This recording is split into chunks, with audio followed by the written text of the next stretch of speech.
नमस्कार प्यारे बच्चों, आज अपन नई यूनिट की शुरुआत करेंगे और नई यूनिट होगी अपनी प्लांट फिजियोलॉजी।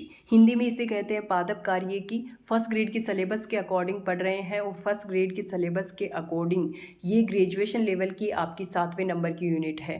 बाकी बीएससी वाले बच्चों के लिए भी इम्पॉर्टेंट है, साथ ही जो बच्चे सेकंड ग्रेड की तैयारी कर रहे हैं तो उन बच्चों के लिए भी इम्पॉर्टेंट है, क्योंकि उनके सिलेबस में भी प्लांट फिजियोलॉजी दे रखी है। ठीक है, तो प्लांट फिजियोलॉजी यूनिट की शुरुआत करने से पहले अपन प्लांट फिजियोलॉजी का सिलेबस देख लेते हैं कि इसमें हमें कौन कौन से टॉपिक पढ़ने हैं। तो देखो, वाटर रिलेशन यहाँ पर पढ़ना होगा, transpiration, photosynthesis, respiration, growth, mineral nutrition, plant movement, nitrogen and lipid metabolism, ये सारी चीज़ें हमें प्लांट फिजियोलॉजी के अंतर्गत पढ़नी होंगी। प्लांट फिजियोलॉजी बहुत ही सिंपल सी यूनिट है, एक बार अच्छे से पढ़ लिया तो यहाँ से कोई भी क्वेश्चन गलत नहीं होता है। तो देखो, प्लांट फिजियोलॉजी को हिंदी में क्या कहते हैं? पादप कार्यकी कहते हैं। इसके अंतर्गत क्या होता है? देखो, it is study of vital activities and metabolism of plant. ठीक है, पादपों में पाई जाने वाली प्रमुख क्रियाएं एवं उपापचय का अध्ययन किया जाता है। किसके अंतर्गत? प्लांट फिजियोलॉजी के अंतर्गत। ठीक है, father of Indian plant physiology किसको कहा जाता है? सर जेसी बोस को कहा जाता है। ठीक है, फादर ऑफ प्लांट फिजियोलॉजी कौन है? स्टीफन हेल्स हैं, जबकि इंडियन फादर कौन है? सर जेसी बोस हैं। ठीक है, तो ये छोटी सी बातें जो आपको ध्यान रखनी है। ठीक है, प्लांट फिजियोलॉजी के अंतर्गत सबसे पहला जो टॉपिक हम स्टार्ट करेंगे वो प्लांट वाटर रिलेशनशिप होगा, पादप जल संबंध होगा। आप सबको पता है कि पादपों के लिए जल अति आवश्यक है और पादप का शरीर होता है वो 80% भाग किसका बना हुआ होता है? जल का बना हुआ होता है। प्लांट वाटर रिलेशनशिप में भी सबसे पहले हम स्टार्ट करेंगे ट्रांसपोर्ट इन प्लांट्स, पादपों में परिवहन। पादपों में परिवहन जल का होता है, खनिज पोषक का होता है, कार्बनिक पोषक का होता है और ग्रोथ हार्मोन्स का होता है। तो पादपों में परिवहन जल, खनिज पोषक, कार्बनिक पोषक और ग्रोथ हार्मोन्स का होता है। ठीक है, ट्रांसपोर्ट भी दो तरीके से होता है। तो पहला तरीका है शॉर्ट डिस्टेंस ट्रांसपोर्ट, छोटी दूरी का परिवहन, और दूसरा है लॉन्ग डिस्टेंस ट्रांसपोर्ट, लंबी दूरी का परिवहन। तो सबसे पहले अपन पढ़ेंगे शॉर्ट डिस्टेंस ट्रांसपोर्ट। इसमें क्या होता है? कोशिका के भीतर परिवहन या एक कोशिका से दूसरी कोशिका में जो परिवहन होता है उसको शॉर्ट डिस्टेंस ट्रांसपोर्ट बोला जाता है। अब ये जो शॉर्ट डिस्टेंस ट्रांसपोर्ट होता है ये भी 2 टाइप्स का होता है। 2 टाइप्स कौन कौन से हैं? देखो, एक तो है पैसिव ट्रांसपोर्ट और दूसरा है एक्टिव ट्रांसपोर्ट। तो सबसे पहले देखिए पैसिव ट्रांसपोर्ट।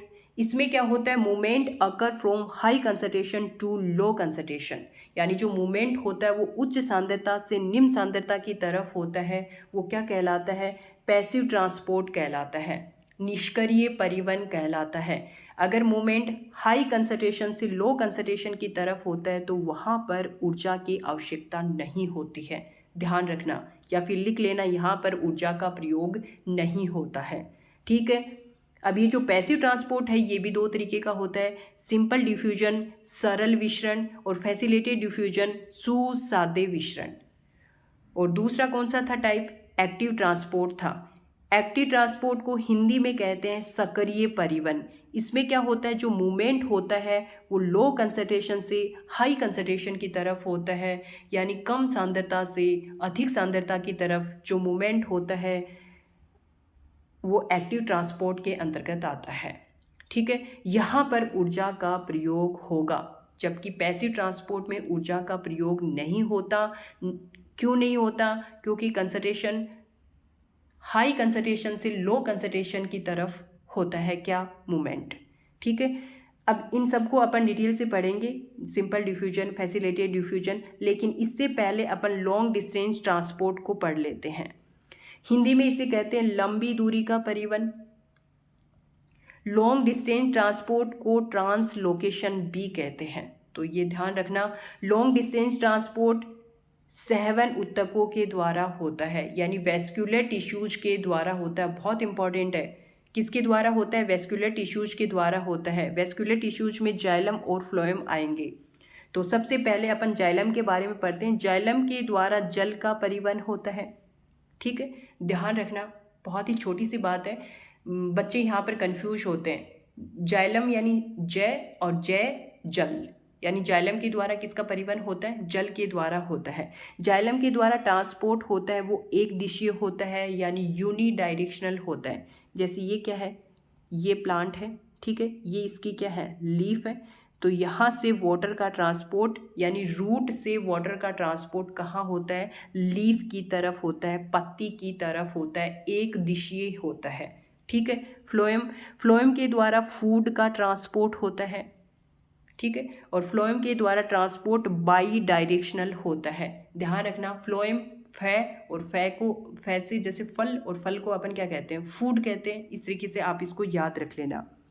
एग्जाम्पल, पत्ती से संग्राही अंग और संग्राही अंग से वृद्धि क्षेत्रों तक, ठीक है। फूड का ट्रांसपोर्ट करता है कौन? फ्लोएम करता है, ठीक है।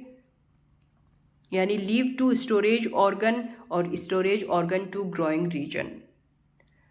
अब यहाँ पर अपन देखेंगे शॉर्ट डिस्टेंस ट्रांसपोर्ट।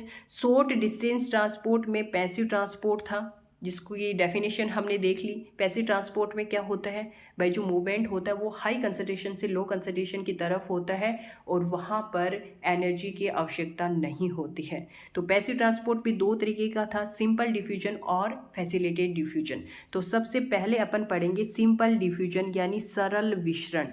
इसमें क्या होता है देखिए, किसी मॉलिक्यूल, एटम या आयन अपनी उच्च सांद्रता से निम्न सांद्रता की तरफ जाना ही क्या कहलाता है? डिफ्यूजन कहलाता है, विसरण कहलाता है, ठीक है। वही चीज़ है यहाँ पर रिपीट हो गई। मॉलिक्यूल्स, एटम या फिर आयन हाई कंसंट्रेशन से लो कंसंट्रेशन की तरफ जाते हैं तो ये क्या कहलाता है? डिफ्यूजन कहलाता है, विसरण कहलाता है। अब यहाँ पर देखिए, डिफ्यूजन होता है वो गैस का भी होता है, लिक्विड का भी होता है और सॉलिड का भी होता है। तो सबसे ज़्यादा गैस का होगा, उससे कम लिक्विड का होगा और सबसे कम सॉलिड का होगा। तो अपन कह सकते हैं सबसे ज़्यादा किसका होगा? गैस का, और सबसे कम किसका होगा? सॉलिड का होगा। क्या होगा? डिफ्यूजन, ठीक है। डिफ्यूजन अणुओं में स्वयं में स्थित गतिज ऊर्जा के कारण होता है। ध्यान रखना, अणुओं में स्वयं की जो काइनेटिक एनर्जी होती है उसके कारण क्या होता है? डिफ्यूजन होता है। हाई काइनेटिक एनर्जी से लो काइनेटिक एनर्जी की तरफ डिफ्यूजन होगा, यानी ज़्यादा से कम की तरफ होगा, ठीक है। दो पदार्थों का विषण एक दूसरे से स्वतंत्र रूप से होता है, ठीक है। विषण एक धीमी प्रक्रिया है और ये लिविंग सिस्टम पर डिपेंड नहीं करती है। तो ये कुछ बातें हैं जो आपको ध्यान रखनी है। विषण में एनर्जी का प्रयोग नहीं होता, सही बात है, क्योंकि डिफ्यूजन तो हाई कंसंट्रेशन से लो कंसंट्रेशन की तरफ होता है तो एनर्जी की रिक्वायरमेंट ही नहीं है, ठीक है।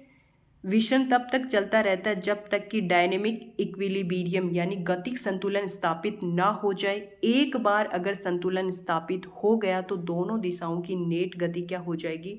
रुक जाएगी। भाई डिफ्यूजन हाई कंसंट्रेशन से लो कंसंट्रेशन की तरफ होता है, दोनों तरफ इक्विलिब्रियम स्थापित हो जाएगा, तब ये क्या है? ये प्रोसेस रुक जाएगी, ठीक है ना। और ये क्या होता है? ये डिफ्यूजन होता है। अब देखिए, और आप सबको पता है भाई पादपों के अंदर तो डिफ्यूजन हो ही रहा है, जैसे कि पादपों के अंदर गैसों का आदान प्रदान होता है, तो ये एक तरीके का क्या है? डिफ्यूजन ही है। कुछ एग्जाम्पल और देखिए यहाँ पर, देखिए ये एक हमने बॉल ले लिया, इसमें पानी रखा हुआ है, ठीक है। इसमें हमने डिस्प्रिन की गोली डाल दी और ये डिस्प्रिन की गोली यहाँ पर घुल जाएगी, किसके कारण? डिफ्यूजन के कारण, ठीक है। इसी तरीके से और देखिए, ये पानी ले रखा है, इसके अंतर्गत यहाँ पर CuSO4 क्रिस्टल्स डाल दिए। क्रिस्टल्स का मतलब क्या होता है? रवे।